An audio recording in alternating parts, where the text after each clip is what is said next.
नमस्कार दोस्तों, tax of things के यूट्यूब चैनल पर आप सबका स्वागत है। आज हम डिस्कस करने वाले हैं GSTR 9C। मैं जानता हूं कि हम लोग लेट हो चुके हैं GSTR 9C के लिए, मगर अभी भी बहुत लोगों की GSTR 9C पेंडिंग ज़रूर से होगी, क्योंकि 15 तारीख को ऑडिट ख़त्म हुआ, 20 तारीख को फिर हम लोग GST फाइलिंग में लग गए और बहुत ज़्यादा समय मिला नहीं है GST 9C फाइल करने के लिए। तो अभी भी मैं समझता हूँ कि वीडियो रेलेवेंट होगा। आपको अंत तक देखना है वीडियो, क्योंकि कई सारी बातें GSTR 9C की आपको आज मैं बताऊंगा और कैसे किस तरीके से हम करेक्टली अपना GSTR 9C फाइल कर पाएंगे, ये आज हम सीखेंगे। होता क्या है कि GSTR 9C के अंदर GSTR 9 की कई सारी इन्फॉर्मेशन फिल करी जाती हैं और वहीं पर हम मिस्टेक्स कर देते हैं। तो आज हम यही बताने वाले हैं आपको। दूसरी बात ये भी ज़रूरी है सीखना, क्योंकि अब GSTR 9C self certification basis पर जाना है। पहले चार्टर्ड अकाउंटेंट महोदय अपने डिजिटल सिग्नेचर लगाते थे, अब ऐसा नहीं होना है। अब जो प्रोप्राइटर या डायरेक्टर महोदय होंगे उसी का OTP, उन्हीं के OTP से अब काम चल जाएगा।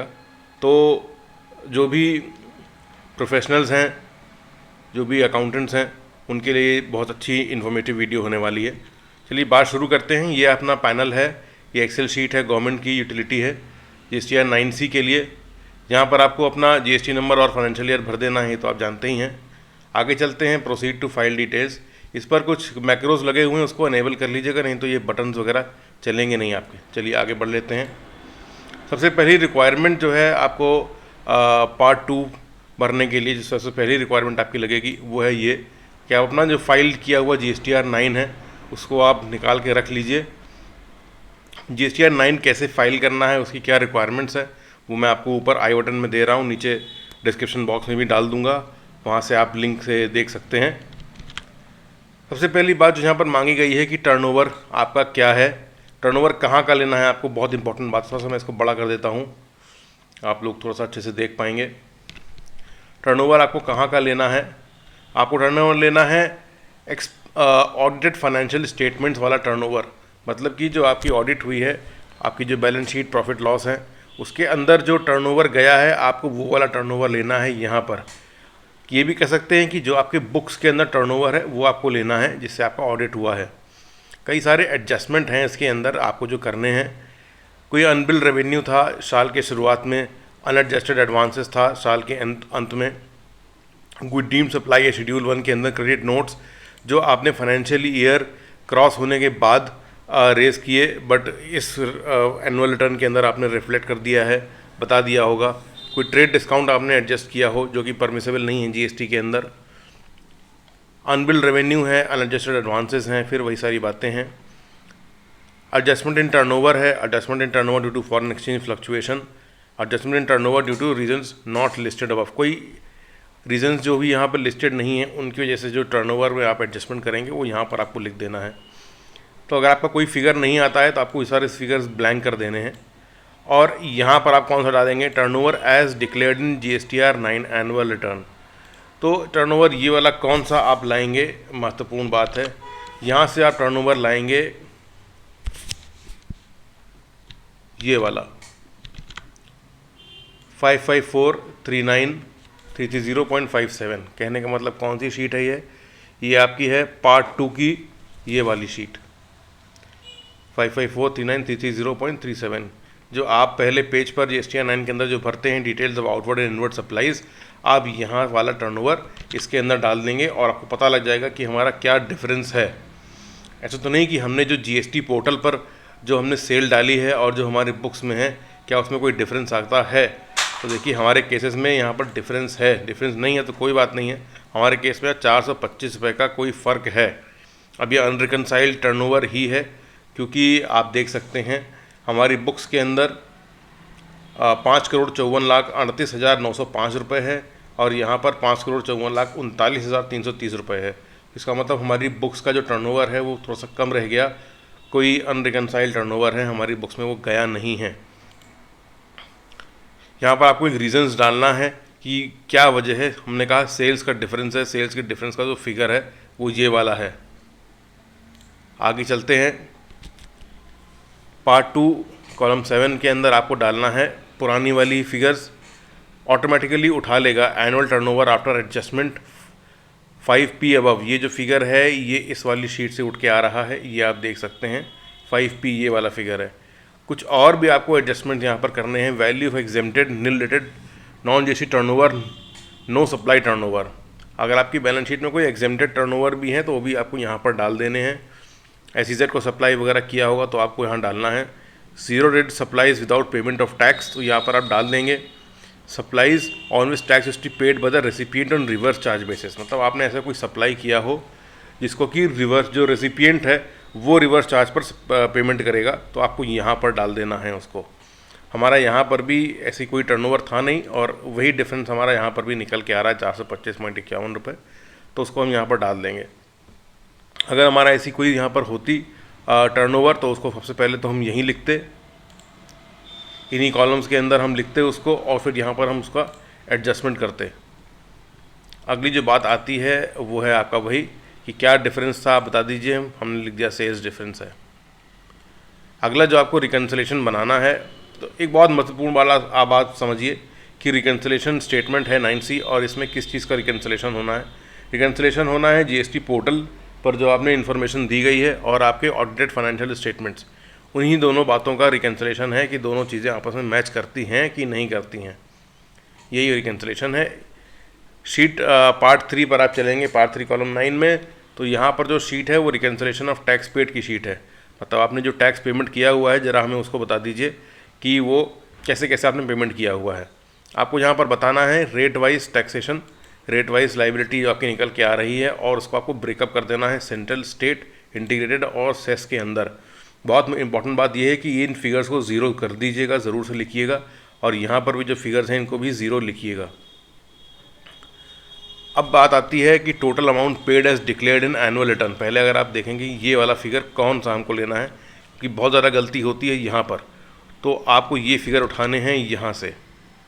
टोटल अमाउंट पेड का जो फिगर है वो आपको मिलेगा ये वाला फिगर, ये जो है पार्ट 4 से आपको लेना है। Details of tax paid as declared in returns filed, ये वाला फिगर आपको लेना है। आप देख सकते हैं 3325,324 यही फिगर हमने यहाँ पर डाला हुआ है। आपको ये वाले फिगर लेने हैं, इससे आपका जो GSTR 9 है वो बहुत आसानी से प्रोसेस हो जाएगा, एक ही सिंगल शॉट में प्रोसेस हो जाएगा। और यही वाले दोनों फिगर लेने हैं जो टैक्स पेबल के कॉलम के अंदर आ रहा है, पार्ट 4 का टेबल नंबर 2। चलिए ये आपने यहाँ फिल कर दिया, उसके बाद आपको ऊपर इन्फॉर्मेशन भरनी है। अब आपको मैंने पिछली बार बताया था कि आपको अपना GSTR 1 और 3B सब मैच करा करके रखना है। जब आपने मैच कराया होगा तो आपको रेट वाइज लाइबिलिटी भी अपने पास लिख करके रखनी है कि हमारी कैसी लाइबिलिटी थी, वो भी रेट वाइज। यहाँ पर आप देख सकते हैं कि 5% की वैल्यू हमारी सेंट्रल टैक्स, स्टेट टैक्स में थी। इंटीग्रेटेड में कोई भी हमने सेल्स नहीं करी है तो ज़ीरो और सेस को भी ज़ीरो कर दिया। सिमिलरली 12% की हमारी ये लाइबिलिटी थी, सेंट्रल और स्टेट में हमने टैक्स भर दिया, इंटीग्रेटेड और सेस को ज़ीरो कर दिया। ये तो ऑटोमेटिकली टोटल यहाँ पर बन करके आ जाएगा। और यहाँ पर आप डिफरेंस देख सकते हैं कि 21 रुपये 82 पैसे का हमारा कुछ फ़र्क है। और आप अगर देखेंगे तो 425 रुपये हमारी इसमें डिफरेंस था और वही अमाउंट का कुछ टैक्स का फिगर यहाँ पर डिफरेंस में निकल करके आ रहा है। हमने यहाँ पर डाल दिया है कि ये टैक्स में डिफरेंस है, क्योंकि सेल्स में भी डिफरेंस था हमारी कुछ ऑडिटेड फाइनेंशियल स्टेटमेंट्स और GST पोर्टल पे, तो हमारी यहाँ पर ये हमने चीज़ लिख दी है। अगर आप इन दोनों को टोटल करेंगे तो आपको वही फिगर मिलेगा 5,54,38,985.06। और ये देखिए ये वही फिगर है जो हमारी ऑडिटेड फाइनेंशियल स्टेटमेंट्स में गया हुआ है। चलिए तो हमने आपको बता दिया कि यहाँ पर आपको क्या चीज़ करनी है। यहाँ पर आपको कई लोग लेट फीस वगैरह लिख देते हैं, हम नहीं लिखते यहाँ पर लेट फी वगैरह, क्योंकि इसमें फिर डिफरेंस आ जाता है। अगली शीट पर चलते हैं, रिकन्सिलेशन ऑफ टैक्स पेड। अगर यहाँ पर कोई additional amount payable but not paid वाला जो रीजंस हैं वो यहाँ पर अपने ऑटोमेटिकली आएंगे, क्योंकि ये ऑटोमेटिक शीट है, ये ज़ीरो अपने आप कर देगी अगर कोई डिफरेंस नहीं होगा तो। अब तक आपने बात करी आउटपुट की, मतलब सेल्स की, और उसके ऊपर टैक्स की। अगला जो रिकन्सिलेशन है वो है इनपुट का। दोनों चीज़ का रिकन्सिलेशन होना है कि भाई आपका इनपुट टैक्स और आउटपुट टैक्स GST पोर्टल और ऑडिटेड फाइनेंशियल स्टेटमेंट्स का मैच करता है कि नहीं है। बात यहाँ पर करते हैं अब ITC की, कि भाई अपनी ITC के बारे में बता दीजिए क्या ये मैच करती है। तो ITC जो हमने अपने बुक्स में से ली है वो ये फिगर रहेगी यहाँ पर, और जो हमने एनुअल रिटर्न के अंदर क्लेम किया है वो ये फिगर है। अब आप कहेंगे सर ये कौन सा वाला फिगर है, क्योंकि यहाँ पर भी डिफरेंस आ जाता है, यहाँ पर भी दिक्कत आती है, हमेशा एरर आ जाता है। तो आपको ये फिगर उठानी है यहाँ से, total net ITC available for utilization, इन तीनों का टोटल आपको यहाँ पर डाल देना है। ये देखिए, और अगर आप करेंगे तो मैंने भी यहाँ डाला हुआ है, ये देखिए टोटल मैंने भी टोटल ये यहाँ पर डाला हुआ है। और अगर हम बात करें तो पार्ट 3 का जे कॉलम है, details of ITC for the financial year, आप ये वाली इन्फॉर्मेशन यहाँ पर डालेंगे। तो ये तो हो गई जीएसटीआर 9 वाली बात, जीएसटीआर 9 का फिगर है, और ये आपका अपनी बुक्स का फिगर है कि भाई आपने बुक्स में क्या क्लेम किया हुआ है।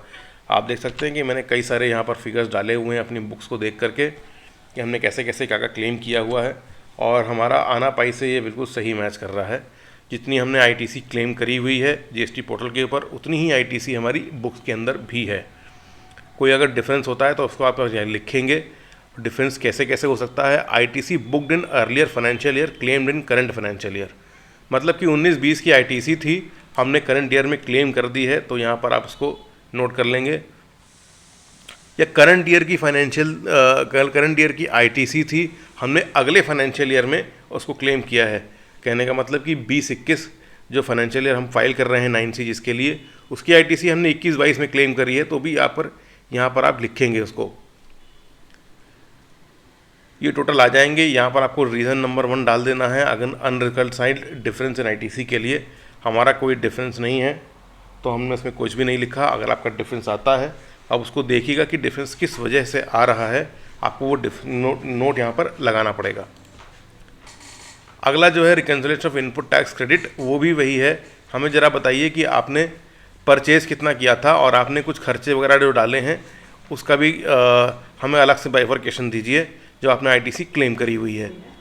तो अब यहाँ पर देख सकते हैं कैपिटल गुड्स हमने कुछ खरीदे थे, हमने कोई एक्सपेंडिचर नहीं किया था जीएसटी से रिलेटेड, तो हमने यहाँ पर डिटेल्स डाल दी हैं। परचेज़ का फिगर हमारा ये था। ये सब हमको आपको बुक से लेना है, यहाँ पर जीएसटी पोर्टल से कोई भी मतलब नहीं है। जितना मतलब रहेगा वो केवल इस वाली शीट पर, इस वाले कॉलम पर रहेगा, इस वाली रो पर। ये फिगर और आपको जीएसटी पोर्टल से लेना है, जीएसटीआर 9 से लेना है। ये फिगर्स आपको जितने भी लेने हैं अपने बुक से लेने हैं।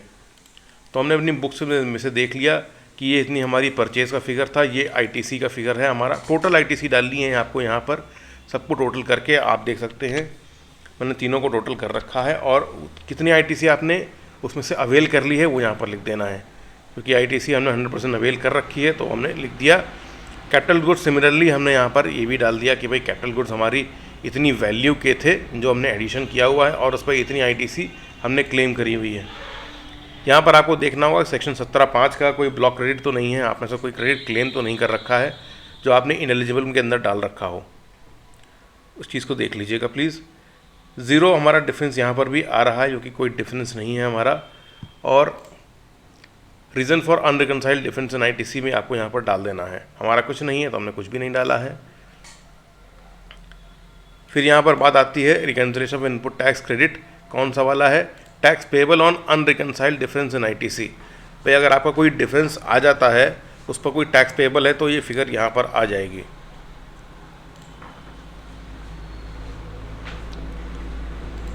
पार्ट 5 के अंदर आती है additional liability due to non reconciliation. भाई रिकन्सिलेशन आपने नहीं हो पाया है, उसकी से कोई एडिशनल लाइबिलिटी अगर आपकी बनती हो तो वो यहाँ पर आ जाएगी। इम्पॉर्टेंट शीट है। अगर आपकी कहने का मतलब है कि जीएसटी पोर्टल पर अगर आपकी सेल कम गई है और आपका ऑडिटेड फाइनेंशियल स्टेटमेंट्स में जीएसटी की जो लाइबिलिटी है वो ज़्यादा थी, तो यहाँ पर उसका डिफरेंस हमको नोट करके दे देना है रेट वाइज कि भाई हमारा इस % की सेल थी जो जीएसटी पोर्टल पे जाने से रह गई, और यहाँ पर आप उसको बता देंगे कि हम इसको इस तरीके से पेमेंट करने वाले हैं। ये अपनी शीट है जीएसटीआर 9C की, और इसको जब आप सब कुछ कर लेंगे तो आप हर शीट को वैलिडेट ज़रूर से कर लीजिएगा। वैलिडेट करने के बाद आपको ये वाला बटन क्लिक कर देना है, यहाँ से आपकी ये जेसन फाइल बना देगा और इसको आप अपलोड कर दीजिएगा। जो जैसे मैंने चीज़ें बताई हैं आपको, अगर आप उस तरीके से करेंगे तो ये 1 सिंगल टाइम में ही प्रोसेस हो जाएगी, आपको कोई भी एरर इसके अंदर नहीं आएगा। तो आज का सेशन हम क्लोज़ करते हैं। मैं उम्मीद करता हूँ कि वीडियो आपको अच्छा लगा होगा और इन्फॉर्मेटिव बातें आपको आज मैंने बताई हैं। शेयर करना है, लाइक करना है और सब्सक्राइब करना है। कंटेंट अच्छा लगता हो तो ज़रूर से फॉरवर्ड कर दीजिएगा। चलिए मिलते हैं अपने अगले वीडियो में, तब तक के लिए नमस्कार।